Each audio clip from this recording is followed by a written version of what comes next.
Muy bien, vamos a iniciar. Los invito a inclinar sus rostros para hacer una oración. Amante Padre que estás en los cielos, santificado sea tu nombre. En esta tarde, Señor, al estudiar, queremos, queremos que toque nuestros corazones, que abras nuestro entendimiento, que podamos ser mejores, Señor, de lo que hemos sido, que podamos hacer las cosas bien y seamos útiles para tu obra. Guíanos, en Cristo Jesús lo pedimos todo. Amén. El título es Ser útiles para Dios. Lo vamos a analizar desde tres puntos de vista, desde tres formas, tres miradas. Esas tres miradas tienen que ver con la mirada hacia arriba, hacia el interior y hacia afuera. Lo que tiene que ver para un proceso en el cual nosotros podamos ser útiles, ser servidores y poder hacer lo que Dios espera de nosotros. En este caso, estaremos viendo la mirada hacia arriba. Estos tres enfoques, estas tres miradas, vamos a irnos dando cuenta por qué están planteadas de esta forma. Los invito a buscar en Isaías capítulo 6. Isaías capítulo 6, versículo 1. Si alguien lo pudiera leer, por favor. En el año que murió el rey Usías, vi yo al Señor sentado sobre un trono alto y sublime, y sus faldas llenaban el templo. Miren, gracias. Isaías estuvo profetizando durante los reinados de 4 reyes. Tiene que ver con Usías, con Jotam, con Acaz y con Ezequías. Fueron aproximadamente 4 décadas, empezando alrededor del año 742 antes de Cristo. De hecho, el rey muere, pues según esto, por ahí del año 739 antes de Cristo. El rey Usías, al que se refiere aquí, fue escogido por el pueblo a la edad de 16 años. Tuvo que suceder a su padre que había sido asesinado y dirigió a Judá 52 años, imagínense, medio siglo. Y lo dirigió con paz, con prosperidad. De hecho, lanzó campañas militares victoriosas contra los filisteos, contra los árabes, contra los amonitas. De hecho, él promovió mucho la agricultura y durante su reinado hubo un gran terremoto. De hecho, también reedificó la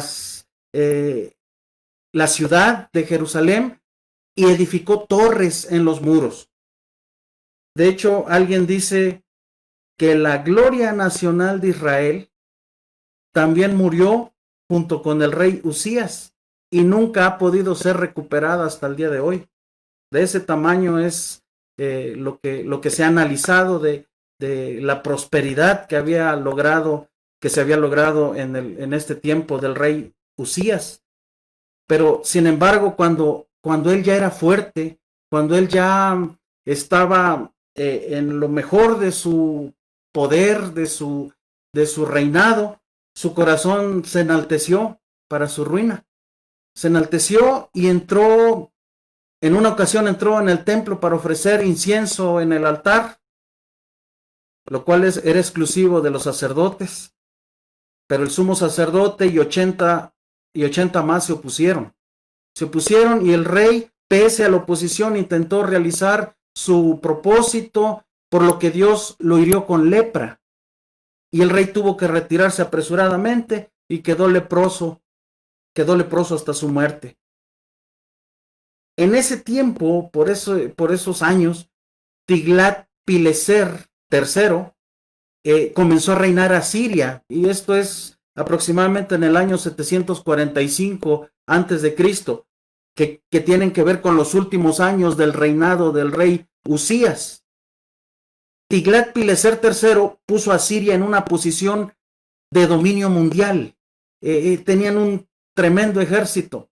Pronto este rey este gobernante que fue uno de los más poderosos que tuvo Asiria, empezó a presionar a Judá y las fortunas de Judá empezaron a decaer. Los herederos de Usías fueron incapaces de lograr la paz. Y bueno, la prosperidad que Judá había disfrutado durante mucho tiempo, durante el reinado del rey Usías, fue acabándose, fue yendo a menos. Y es por eso que Usías, cuando aquí se menciona, tiene que ver con que era recordado con gran cariño y con gran tristeza debido a la muerte que le había pasado. Ahora Judá estaba sin rey. Eran horas de desesperación, eran horas de angustia. ¿Cuál sería la suerte de Judá? ¿Qué era lo que iba a ocurrir con ellos? Todo el mundo estaba cayendo presa de las armas asirias, los estaban invadiendo y por causa de los pecados el pueblo de Dios había perdido la protección divina. Ellos mismos se habían alejado, el poderío asirio en esos tiempos parecía invencible y aparentemente antes de mucho tiempo Judá iba a ser vencido y Asiria iba a dominar el mundo. Todos nosotros pasamos por momentos difíciles. Todos nosotros pasamos por situaciones que no están a nuestro alcance. Nos sentimos atribulados por enfermedades, por cosas que quisiéramos cambiar y que no sabemos cómo. En estos momentos estamos viviendo una pandemia. Esto no lo habíamos hecho de esta forma, no le habíamos sacado tanto uso a las redes sociales como en estos tiempos. Y bueno, podemos estar cargando a cuestas insomnio, podemos estar cargando a cuestas ansiedad, inseguridad, soledad. Vemos que esto no se detiene. Vemos que esto pareciera que yendo de mal en peor. Pareciera que no hay momento en el cual podemos acercarnos, podemos tener fracaso de algún examen, fracaso familiar, en la elección de una carrera, en la profesión, no saber qué hacer, el perder el empleo. Entonces comenzamos a dudar, a reflexionar y a preguntarnos si Dios todavía está ahí, si Dios en dónde está, qué está haciendo, si todavía nos escucha. Comúnmente la gente ve a todos lados y pocas veces miran o miramos al cielo en épocas de prosperidad, en épocas de paz. ¿Tú qué ves? ¿Tú hacia dónde miras en este momento? El profeta Isaías en ese tiempo acude al templo buscando la presencia de Dios y descubrió que el verdadero rey de la nación no estaba muerto. Dios estaba ahí en su trono. Y entonces Isaías se da cuenta que la nación prosperó desde el punto de vista material, porque les fue muy bien en ese tiempo que había reinado Usías, pero espiritualmente estaban terrible, estaban en una condición que no era la mejor. El crecimiento económico, la paz temporal, pareciera que era un barniz que solamente estaba recubriendo el perverso corazón de la nación. ¿Qué le iba a ocurrir a Judá? Dios hizo que Isaías levantara sus ojos al trono del cielo, quitándolos de sí mismo y de su pueblo. Es por eso que les menciono la mirada hacia arriba. ¿Y cómo lo vio? ¿Y cómo vio a Dios Isaías? ¿Acaso lo vio agitado, en confusión, caminando de aquí para allá, viendo qué hacer, frotándose las manos, inquieto por los corredores celestiales? ¿Acaso lo vio frustrado? ¿Acaso lo vio nervioso? Pues mira, quizás había confusión e inquietud en la tierra, pero en el cielo había perfecta paz en ese momento. Dios estaba sentado majestuosa y serenamente. Él estaba ahí como el soberano supremo a cargo de todas las cosas, de todos los planetas, de los reinos, eventos, circunstancias, un Dios al que nunca se le toma por sorpresa. que nunca lo agarra sin estar preparado.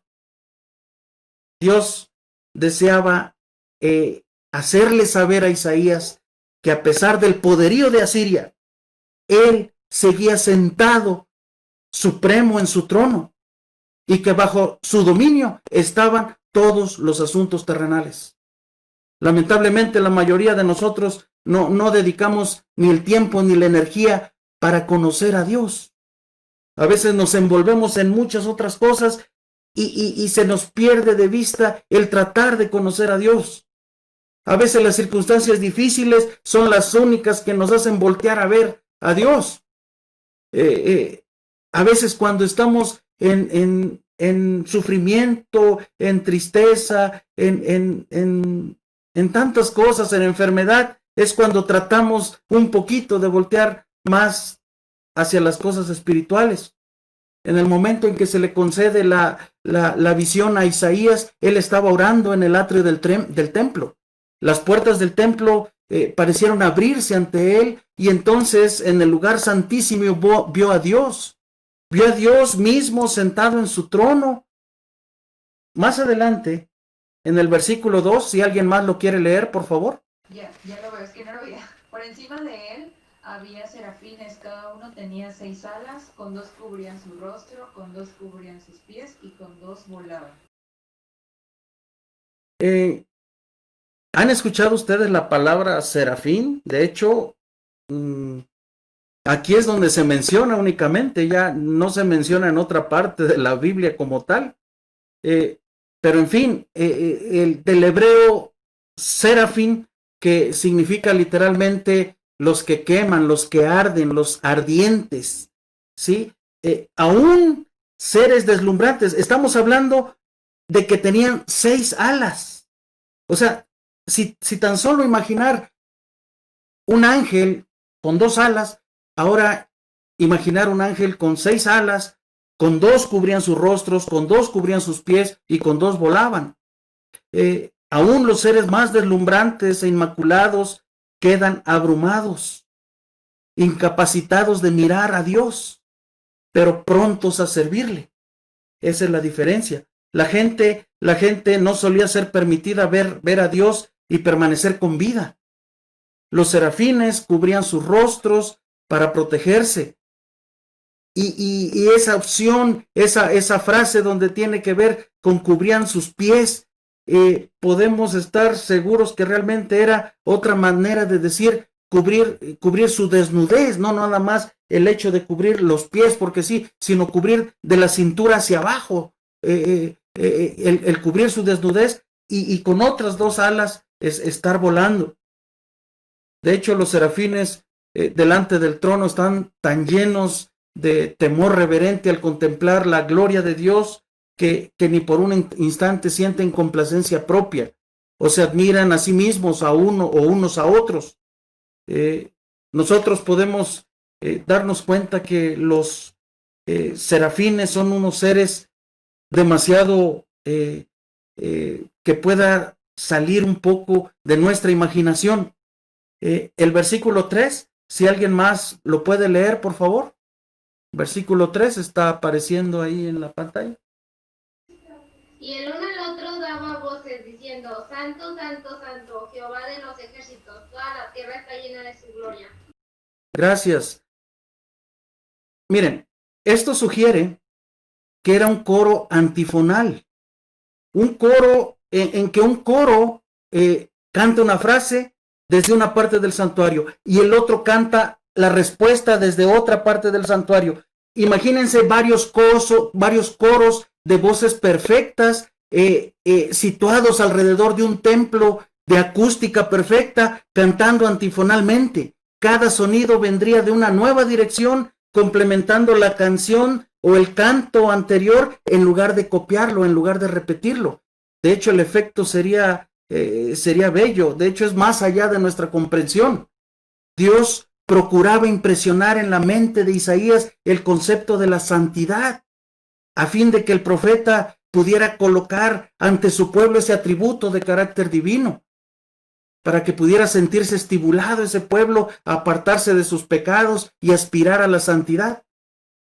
De hecho, la lengua hebrea utiliza la repetición para enfatizar, y esta repetición en 3 partes refleja la santidad. Santo, santo, santo. De hecho, no sé si alguien ubique en dónde más se hace esta repetición, santo, santo, santo, si alguien en este momento recuerde en dónde se menciona también. En Apocalipsis y en Daniel. Es cierto, en Apocalipsis, en el capítulo 4, donde está la adoración, muchas gracias, la adoración a Dios, ahí está esa repetición. 3 veces se repite santo, santo, santo. Y bueno, la percepción, la gloria y de la santidad de Dios induce a los hombres a humillarse ante Él. En un tiempo cuando las tinieblas cubrían la tierra y la oscuridad las naciones, aquí está en esta parte, dice, toda la tierra está llena de su gloria. Isaías esperaba la hora cuando la gloria de Dios pudiera cubrir toda la tierra.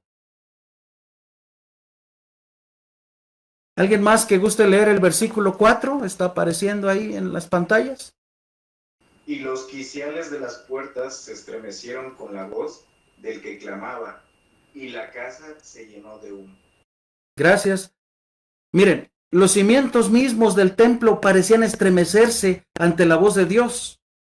A medida que los cantos de alabanza resonaban con profundas y fervientes notas de adoración, se estremecieron los quiciales de las puertas como si hubieran sido sacudidos por un terremoto. De estos ares santos brotaban muchas alabanzas, brotaba la gloria a Dios con labios sin contaminación de pecado. De hecho, el contraste entre la débil alabanza a la que estamos acostumbrados, a la que estaba acostumbrado Isaías elevar al Creador, y al ver esas fervientes alabanzas de los serafines, él quedó asombrado, quedó humillado.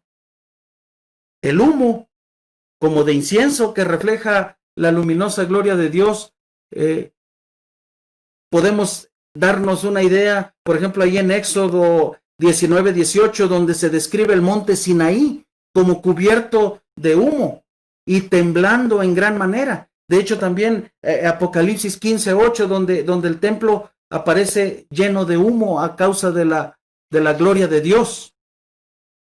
Esto que vimos fue la mirada hacia arriba, la mirada que tiene que ver con la gloria de Dios, pero ahora viene la mirada hacia el interior. Si alguien gusta leer el siguiente versículo, por favor. Versículo 5. Entonces dije, ay de mí que soy muerto, porque siendo hombre inmundo de labios y habitando en medio del pueblo que tienen labios inmundos, han visto mis ojos al Rey Jehová de los ejércitos. Moditos, Isaías 6:5. Gracias. Miren, después de ver, imagínate después de ver la santidad de Dios, ¿qué es lo mínimo que podía haberse dado cuenta Isaías? Pues de lo menos que podía darse cuenta era de su pecaminosidad, de su impiedad, de sus defectos, de sus errores, de la imperfección tan grande que tenía. Isaías ya servía a Dios. A este momento que estamos leyendo aquí, Isaías ya servía a Dios. De hecho, Isaías ya era un hombre de Dios antes de haber tenido esta experiencia. Imagínense, si él ya era una persona, queremos pensar, útil para Dios, cuando se dio cuenta de todo esto, se dio cuenta que no había avanzado nada, parecía que no había llegado a nada. Tuvo un efecto tremendo ante él. De hecho, si ustedes revisan los capítulos del 1 al 5 de Isaías, se van a dar cuenta, nosotros estamos basando esta plática en Isaías 6, pero si ustedes revisan del 1 al 5, ahí Isaías utiliza palabras muy fuertes para describir la maldad de Judá. Y en serio que pone ejemplos pesados, con palabras muy duras de cómo se comportaban. De hecho, ahí denuncia el pecado y les avisa del juicio venidero. Y en el capítulo 5 había pronunciado contra el pueblo una serie de ayes o cuestiones sobre las cuales se tenían que arrepentir, tenían que darse cuenta que iban a pagar caro lo que habían hecho. Y se lo denuncia al pueblo. Pero ahora, en este versículo, vemos que empieza a decir, ¡ay de mí! Él ya había pronunciado sobre el pueblo los ayes, pero ahora el ay es para él. Dice, ¡ay de mí! Ahora está lleno de pavor al encontrarse ante la presencia de un Dios santo. Se siente profundamente las imperfecciones de su propio carácter. Se encontró tal y como era. Nosotros vamos a pasar por la misma experiencia a medida que nos tratemos de acercar a Dios. A lo largo de los 5 capítulos había él apuntado con dedo juicioso hacia sus compatriotas de Judá. Pero en el capítulo 6, en presencia de la santidad de Jehová, de repente reconoce su propia falta de santidad. Por fin se le ocurre que no solo habita entre gente, porque ahí dice en el versículo que estamos viendo, y habitando en medio del pueblo que tiene labios inmundos. No está diciendo yo soy el de los labios inmundos. ¿Sí? Al principio lo está diciendo, pero él hablaba del pueblo inicialmente. Ahora se da cuenta que no nada más es el pueblo y lo reconoce. Ahora él también es el de los labios impuros.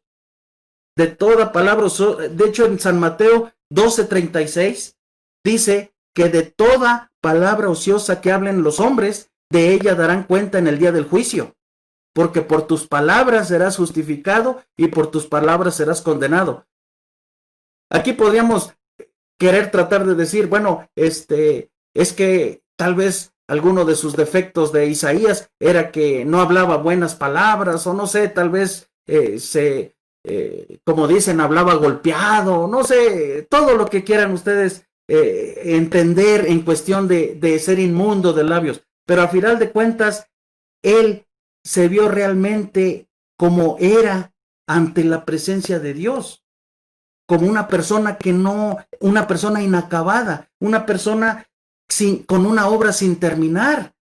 La visión le reveló su condición y cuando pudo contemplar a Dios, pudo verse a sí mismo.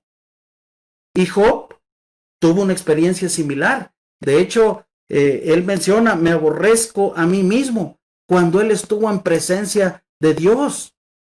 De hecho, si ustedes revisan el libro de Job, se van a dar cuenta todo lo que le ocurre a Job. Job no se portaba mal. O sea, Job era un varón justo. Y entonces le vienen todas las maldades, todas las desgracias, pierde todo, hasta los hijos. Y lo único que Dios pide a Satanás es que no toque su vida. Y entonces le manda una sarna, le manda una picazón tremenda, terrible. Llegan sus amigos y bueno, ya ustedes habrán leído en algún momento, y si no, sería bueno que leyeran todo lo que llegan sus amigos a decirle, a hablarle, ¿sí? Y a ponerle un Dios que no es el Dios de amor o el Dios misericordioso que está a tanto de nosotros, sino que sus amigos lo pusieron como que pareciera que un Dios que estaba viendo de qué manera lo podía castigar. Y entonces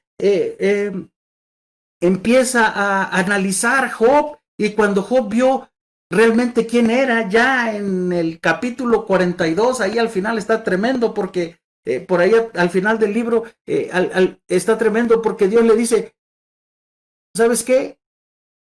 Yo voy a perdonarlos a ellos si tú oras por ellos, si tú lo haces. Job se dio cuenta y dijo, de oídas te conocía, mas ahora mis ojos te ven. Por eso me aborrezco y me arrepiento en polvo y ceniza. Y después de que hubo orado por sus amigos, se le quitó todo lo que había tenido y le devolvió Dios mucho más de lo que había tenido. Otro caso, Juan, por ejemplo, en la isla de Patmos, dice ahí en Apocalipsis 1:17, cuando lo vi, caí a sus pies como muerto. Pedro, después de la pesca milagrosa, cayó a sus pies y le dijo, apártate de mí, Señor, porque soy un hombre pecador.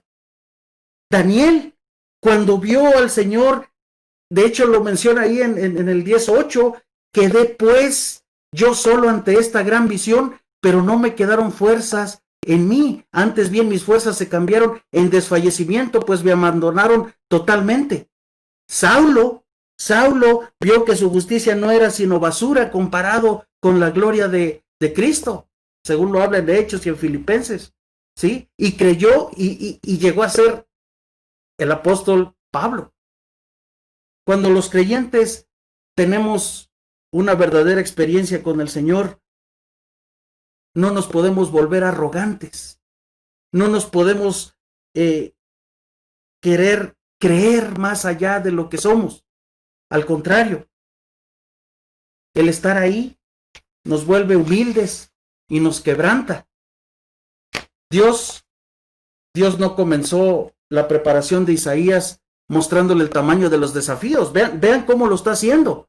No le dijo todo lo que tenía que atender. Primero le muestra, comienza guiando a Isaías a un encuentro personal con él, que lo conozca. Fue como si le hubiera dicho, Isaías, quiero que me veas bien, mírame, quiero que me conozcas, mírame bien, así es como yo soy.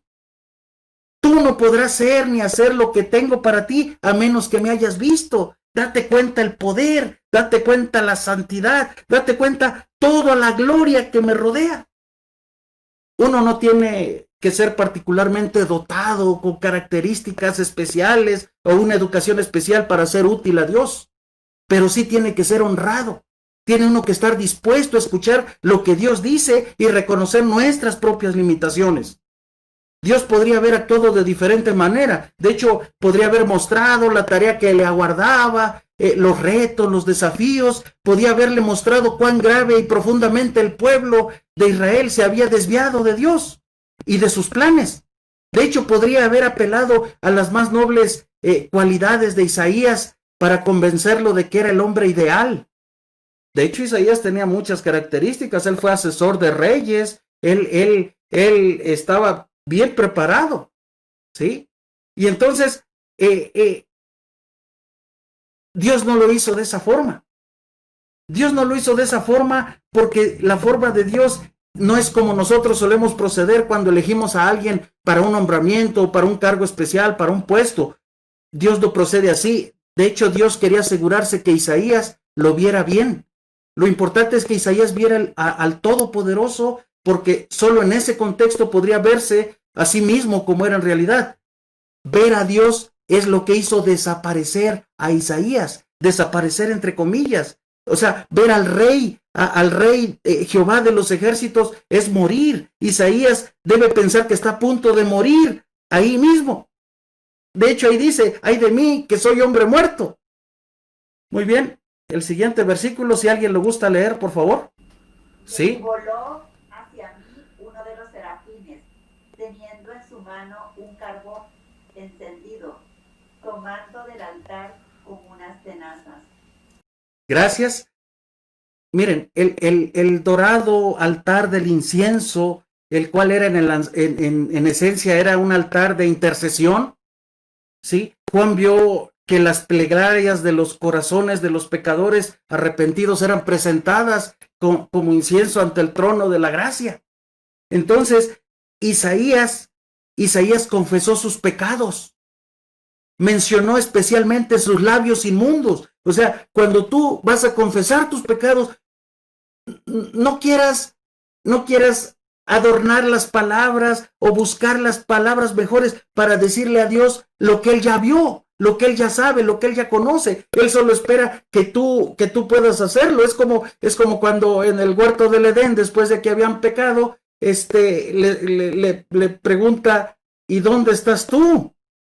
Cuando Dios te pregunta, no es porque no conozca, sino te está dando la oportunidad de que tú respondas, de que tú muestres las cosas, de que tú saques de tu corazón lo que es. Entonces, ahí ese pecado que confesó, la confesión específica y también el perdón otorgado por Dios, ¿sí? Es interesante observar que el carbón encendido fue tomado del altar en el cual el pecado había sido tratado. Y ese altar es un símbolo de la muerte de Cristo. Este carbón encendido, como la sangre purificadora de Cristo que continúa limpiándonos de todo pecado. Fue directo y volvió hacia mí, dice, teniendo en su mano un carbón encendido, tomado del altar con unas tenazas. ¿Alguien más que lea el siguiente versículo? Y tocando con él sobre mi boca, dijo, he aquí que esto tocó tus labios y es quitada tu culpa y limpio tu pecado. Isaías 6:7. Gracias. El carbón encendido representaba el poder refinador y purificador de la gracia divina. También significaba una transformación del carácter. Desde ese momento, el único deseo de Isaías para su pueblo fue que ellos también pudieran experimentar esa misma obra de purificación y transformación. De hecho, nuestra mayor necesidad hoy es que nuestros labios sean tocados con el santo fuego del altar de Dios. ¿Cuánta cosa no decimos que no debiéramos decir?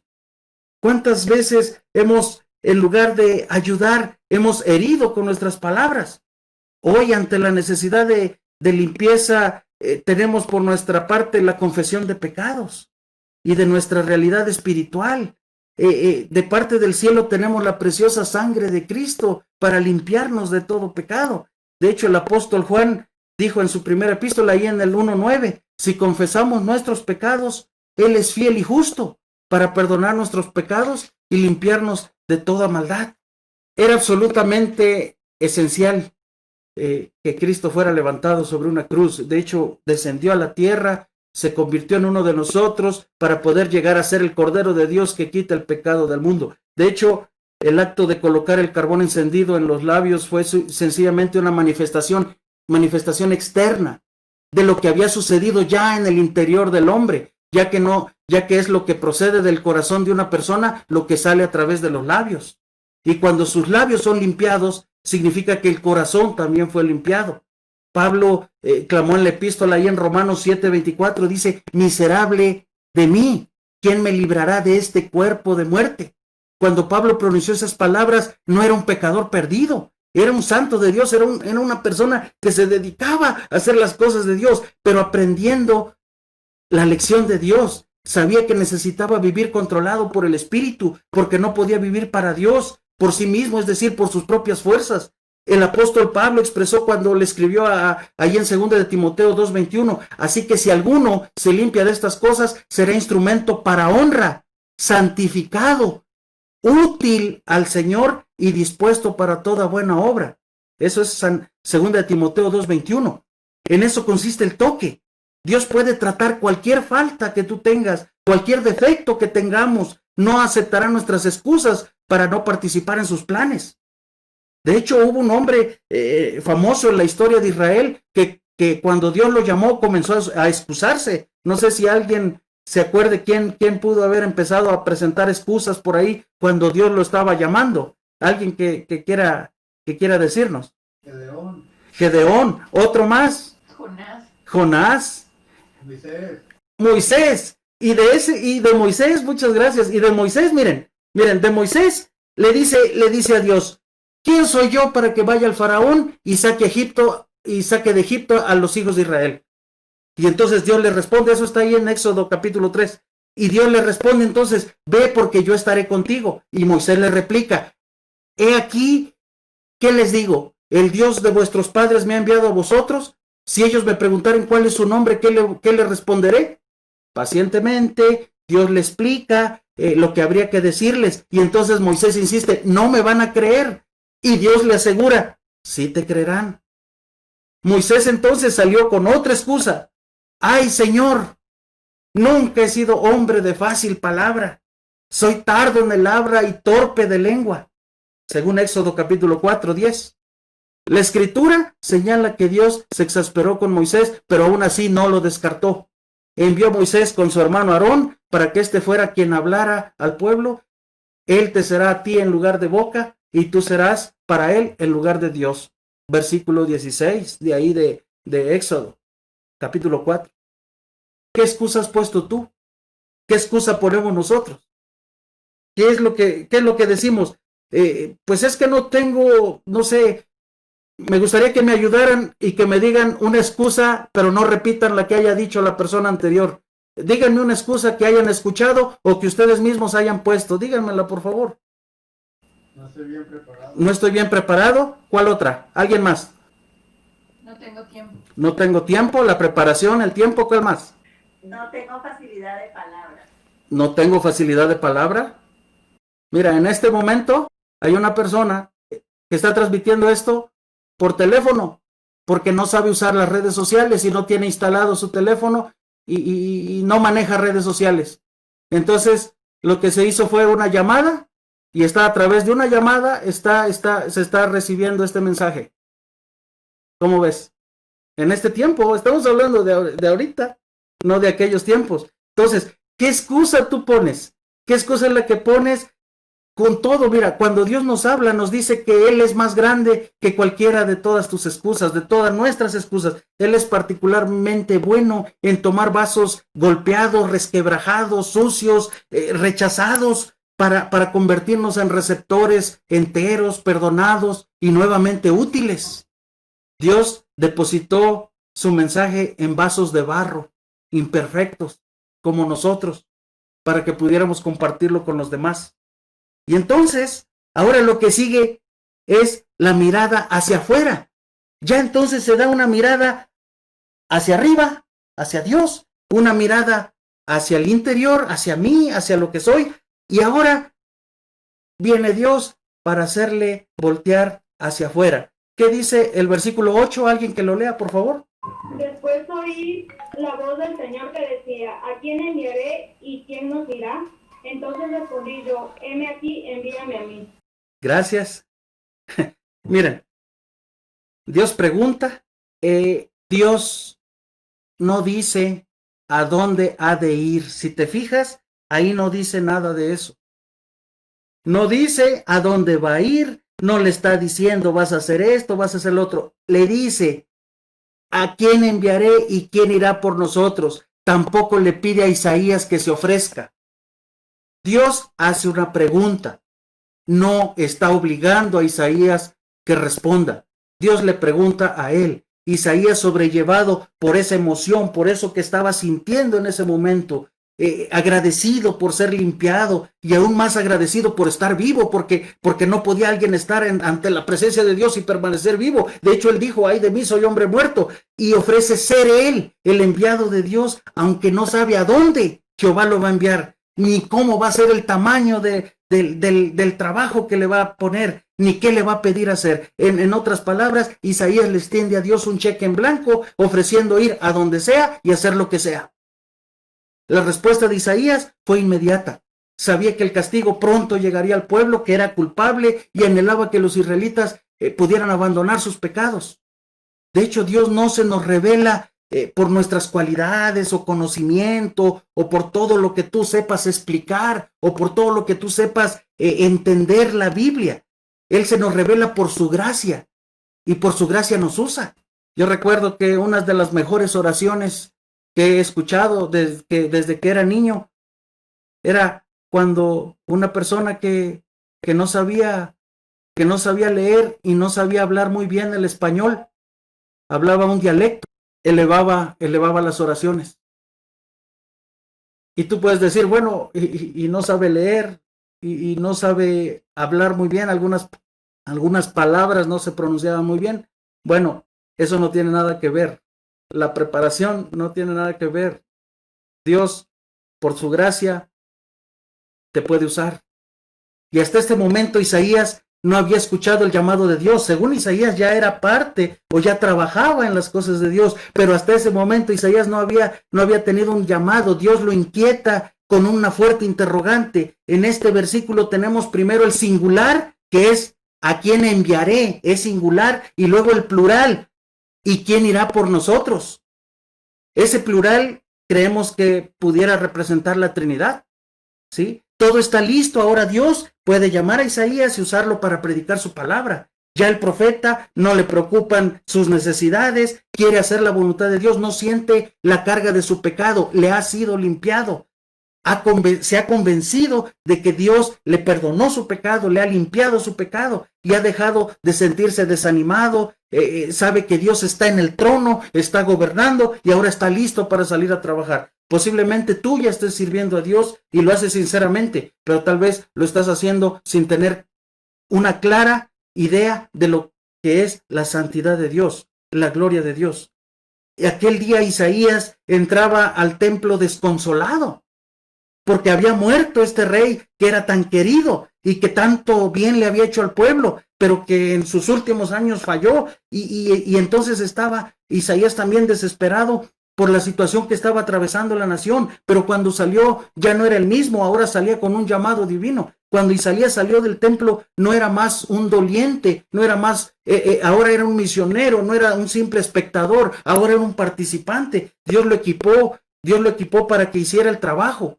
¿Cómo lo equipó? Pues Isaías vio al Señor, se vio a sí mismo y vio la necesidad hacia afuera.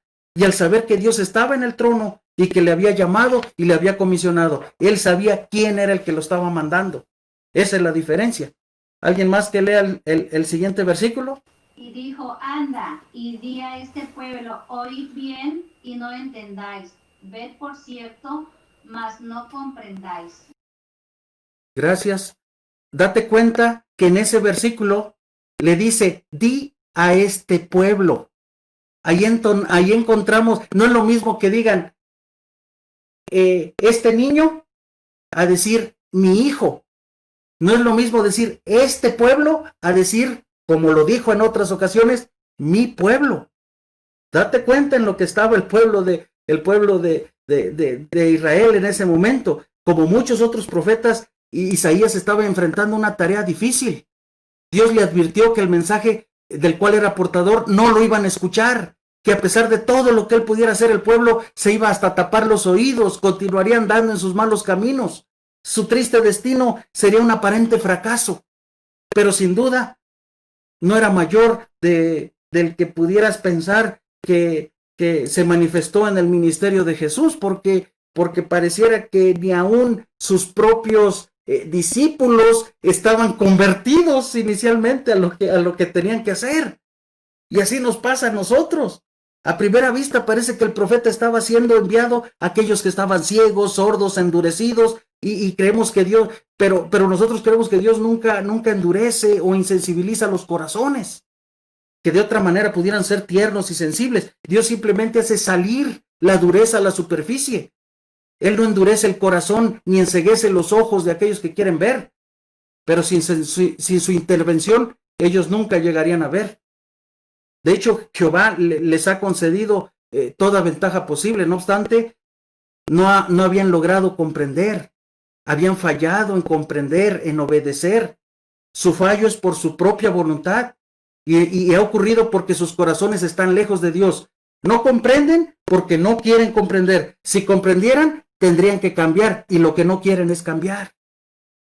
No sé si tú en este momento estés pasando por algo parecido o te hayas enfrentado en una circunstancia. Veamos el versículo 10. ¿Alguien más que lo lea, por favor? Engruesa el corazón de este pueblo y agrava sus oídos, y ciega sus ojos para que no vea con sus ojos, ni oiga con sus oídos, ni su corazón entienda, ni se convierta y haya para él sanidad. Isaías ha de decir la verdad, sabiendo de antemano que no, la gente se va a negar a responder, que no van a seguir adelante, que no lo van a querer hacer. De hecho, la tarea de Isaías era comunicar al pueblo un mensaje de luz, pero la luz simplemente revela la ceguera de la gente. En la oscuridad las personas no saben si están ciegas o no. De hecho, hubo una ocasión que puede ilustrar un poco esto, donde pasó hace algunos años en una explosión en una mina y muchos hombres se encontraban trabajando allí y no pudieron salir porque se derrumbó. Entonces, durante varios días estuvieron tratando de hacerles llegar hasta que pudieron hacerles llegar un poco de luz. Llegaron la luz y cuando se encendió la luz, cuando les hicieron llegar algo de luz, un joven que se encontraba allí de pie dijo, bueno, ¿y por qué alguien no enciende la luz? Y entonces los demás se dieron cuenta, sorprendidos, que este joven, debido a la explosión, había quedado ciego. Pero fue necesario que apareciera la luz para revelar que él estaba ciego. Y así nos puede ocurrir. De hecho, ahí en 2 Corintios 2, 14 al 16 dice, pero gracias a Dios que en Cristo siempre nos lleva en triunfo y que por medio de nosotros manifiesta en todo lugar la fragancia de su conocimiento. Porque fragante aroma de Cristo somos para Dios entre los que se salvan y entre los que se pierden. Para unos, olor de muerte para muerte, y para otros, olor de vida para vida. Y mira esto, y para estas cosas, ¿quién está capacitado? Nuestra tarea, nuestra responsabilidad es sembrar la semilla, que es la palabra de Dios, y es la tarea del Espíritu de Dios tocar los corazones que le escuchan. A los que se ocupan en la obra de Dios, en la conversión de las almas, les parecerá como si fuera imposible alcanzar el corazón obstinado. Así se sintió Isaías. ¿Cuánto tiempo has estado tú hablándole a una persona para que acepte la palabra de Dios? ¿Cuánto tiempo tú has dado estudios bíblicos a alguien y terminas la fe de Jesús y lo invitas a las conferencias y lo invitas a todo y resulta que siempre no y pareciera que nunca va a escuchar? En los días de Isaías no fue Dios quien cegó los ojos del pueblo o quien entorpeció el corazón. Ellos mismos provocaron esta situación. Tras haber rechazado todas las advertencias que Dios les enviaba, cada rechazo de la verdad, el corazón se endurece más y la percepción espiritual se embota hasta que al final es completamente imposible percibir las cosas espirituales. Dios no se deleita con la muerte de los impíos. Él hace todo para apartarlos de sus malos caminos a fin de que puedan vivir y no morir. ¿Alguien más que lea el versículo 11, por favor? Y yo dije, ¿hasta cuándo, Señor? Y respondió él, hasta que las ciudades estén asoladas y sin morador, y no haya hombre en las casas, y la tierra esté hecha un desierto. Isaías 6:11. Gracias. Entonces dice, ¿hasta cuándo, Señor? ¿Sí? ¿Hasta cuándo? ¿Hasta cuándo? ¿En algún momento tú te has preguntado hasta cuándo? Le dices, bueno, Señor, esta pandemia, ¿hasta cuándo? Muchas veces no es tanto el querer saber, es más un lamento que una pregunta, ¿hasta cuándo? ¿Sí? Puede ser una expresión de desesperación en lugar de una pregunta que pida información precisa. Más que nada es como que poder encontrar nuevamente la certeza, la esperanza. ¿Hasta cuándo? ¿Hasta cuándo, Señor? Isaías afrontaba una lúgubre perspectiva. De hecho, le resultaba difícil creer que la situación que Dios le describía pudiera perdurar mucho tiempo. Después de algún tiempo el pueblo seguramente volvería en sí y aceptaría el mensaje divino de la salvación, de liberación. Por eso preguntaba. Pero entonces la triste respuesta que Isaías recibió de Dios no fue la situación prevalecería hasta que Judá se hubiera destruido a sí misma. No había esperanza. No había esperanza de arrepentimiento ni tampoco de supervivencia. De hecho, se salvaría un remanente y por amor de ese grupo fiel, Isaías tenía que proclamar su mensaje de salvación. De hecho, la nación en conjunto rehusaría apartarse de sus malos caminos. Querían seguir haciendo lo mismo y a la larga ese rechazo iba a provocar una ruina total e irreparable. Las ciudades quedarían deshabitadas y la tierra completamente abandonada y desolada. El pecado no produce felicidad, sino desdicha. Tal vez a tu vida ha llegado una cuestión donde sientas desolación, donde sientas abandono. El pecado no causa prosperidad, sino ruina. No lleva a la vida, sino a la muerte. Primero, mediante Asiria, en los días de Isaías, después un siglo más tarde, por medio de Babilonia, el pueblo iba a ser llevado a países extraños.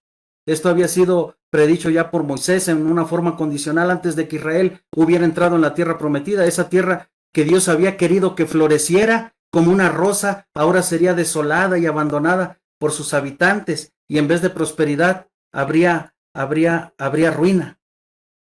Y dice, hasta que Jehová haya echado lejos a los hombres. Si alguien más puede leer el siguiente versículo. Y si quedare aún en ella la 10ª parte, esta volverá a ser destruida. Pero como el roble y la encina, que al ser cortados aún queda el tronco, así será el tronco, la simiente santa. Ahora, aunque la tierra quedara totalmente desolada, no significaba el fin de Israel como nación. La promesa es que la tierra no quedaría totalmente abandonada para siempre. Y el propósito de Dios se iba a cumplir ese propósito. Cabe recordar que el primogénito de Isaías se llamaba Ser-Hasub, que significa literalmente un remanente volverá. En la Biblia se habla del número 10 como un número pequeño, a veces indefinido. Por ello, la 10ª parte sería un número pequeño. De hecho, el mensaje era de estímulo y esperanza. La misión de Isaías no iba a ser del todo vana. Al final se iba a salvar un remanente. Ese tronco subsistiría y finalmente brotaría de nuevo y llegaría a tener vida y llegaría a ser un nuevo árbol. La buena noticia es que Jehová no nos abandona para siempre. Jehová, a pesar de que hayamos andado por todos los lugares más alejados de Él, Él va a continuar honrando el pacto que ha hecho con nosotros, que hizo en aquel tiempo con Abraham. ¿Sí? Nos sentimos bien cuando vemos que lo que hacemos da resultado. Nos encanta darnos cuenta que no han sido en vano nuestros esfuerzos como seres humanos. Nos levanta el ánimo el ver que el fruto de nuestra labor, pero en la obra de Dios no siempre esto es fácil de mantener. Por eso es bueno saber que la mayor afirmación que necesitamos no depende de los resultados que puedas tocar, que puedas palpar o que puedas medir, ¿sí? Sino de la seguridad que proporciona el saber que tú y yo somos socios de Dios en una misión, en sus planes. Ahora bien, estos versículos no los estudiamos con el solo propósito de entender un pasaje de las Escrituras, sino con el de tomar decisiones al respecto. Dios espera que lo hagamos. Se dirige a nosotros como antes a Isaías o a Pablo, de la misma forma. De alguna manera nos dice, tú me eres útil. Tú eres alguien que yo quisiera contar contigo. Me dices que tienes faltas y que cargas varias cosas, que acarreas tu propio equipaje y que es mucho lo que traes aquí guardado en tu pecho y que no puedes sacar y que son cosas que te lo impiden y están las excusas que tú me dices, pero dice Dios, yo las conozco y las conozco más de lo que tú mismo y puedo perdonarte, sanarte y fortalecerte. Permíteme hacerte útil. ¿Y tú qué le responderás? Muy bien, esa es la reflexión que tenemos en esta tarde. No sé si alguien quisiera comentar algo. Yo quiero comentar algo sobre lo que hizo referente que Dios no obliga a nadie, sino siempre nos pregunta. Sí. Es sobre un libro que estoy leyendo que se llama, pues muchos lo conocen, El Conflicto de los Siglos. Sí. Me llamó mucho la atención. Lo voy a leer. No deseo que se valgan de la violencia contra los supersticiosos y los incrédulos. No hay que constreñir a nadie. La libertad es la esencia de la misma de la fe. Porque los corazones de los hombres no están en mis manos como el barro en las del alfarero. Tenemos derecho de hablar, pero no tenemos derecho de obligar a nadie. Prediquemos y confiemos lo demás a Dios. Si me vuelvo a hacer uso de la fuerza, ¿qué conseguiré? Fingimientos, formalismos, ordenanzas humanas, hipocresía. Pero en todo esto no se hallará sinceridad de corazón, ni fe, ni amor. Y donde falte esto, todo falta, y yo no daría ni una paja por celebrar una victoria de esa índole. Dios puede hacer más mediante el mero poder de su palabra que vosotros y yo y el mundo entero con nuestros esfuerzos unidos. No sujeta el corazón, y una vez sujeto, todo está ganado. Estoy listo para predicar, alegar y escribir, pero a nadie constreñiré porque la fe es un acto voluntario. Así es, muchas gracias. La cuestión de ser útiles para Dios no tiene que ver con nuestras características, pudiéramos decir, humanas, con nuestros talentos, con nuestras posesiones, con nuestro conocimiento, con nuestra posición. Tiene que ver con que tú estés dispuesto a ver hacia arriba, a ver hacia adentro, hacia el interior y poder ver hacia afuera, hacia los demás. No sé, ¿alguien más que quisiera comentar algo? Yo sí quisiera comentar, cuando dice Isaías, Señor, dice, ¿cómo voy a hablarle? ¿Cómo me voy a comunicar si soy de labios inmundos? ¿Sí? Muchas veces, yo llevé una experiencia una vez porque, una vez, nos reunimos con grupos pequeños y luego de reunirnos nos íbamos a la calle a repartir, libros de la esperanza. Entonces nos tocó con un muchacho y le dijimos, ¿te gustaría que oráramos por ti? Te vamos a regalar este libro. Y él se alzó la camisa, sí, y ahí tenía una muerte. y me dijo, es que yo no soy de Dios, dice, yo no soy de Dios ya. No, le digo, el hecho de que tú te hayas hecho ese tatuaje, le digo, tú eres un hijo de Dios y tú le perteneces a Dios. Así Por eso es. muchas veces que dicen, soy del lado inmundo, no tengo derecho a hablarle a Dios ya. O sea, como que ahí somos un poco ya muy, ¿cómo le diré? Extremistas, ¿verdad? Así es. Miren, aquí el mensaje que vemos a través de Isaías no tiene que ver con qué tan buenos somos, ni qué tan capaces somos, sino hasta dónde realmente no nos distraemos del objetivo que tiene que ver. Eh, es tremendo cómo en estos momentos lo más difícil es ser útil a los demás, hacer un servicio a los demás. ¿Saben por qué? Porque realmente ahorita nos están pidiendo que estemos en casa, que estemos guardados, que estemos resguardados, ¿sí? Y entonces esa pudiera ser la excusa para no acercarnos a los demás. Pero vean, estos medios en los cuales tenemos en este momento son, son muy propicios para todo eso y son cosas que antes normalmente no se estaban utilizando y ahora es donde las personas no andan de aquí para allá porque a veces pues no les queda otra más que estar en sus casas. Así que es algo que podemos aprovechar también para hacer una revisión de nosotros mismos y poder ver en qué estamos siendo útiles y cómo podemos ser útiles. Esta plática o esta reflexión no tiene que ver con una lista de las cualidades para alguien que sea útil. De hecho, es una actitud que podemos tener para ser útiles a nuestro Dios. ¿Alguien más que quiera comentar? Muy bien, si no hubiera alguien más, pues esto sería eh, lo que teníamos para compartir en este día. Bueno, hermano, muchas gracias por aceptar la invitación y gracias a todos los que pudieron asistir hoy.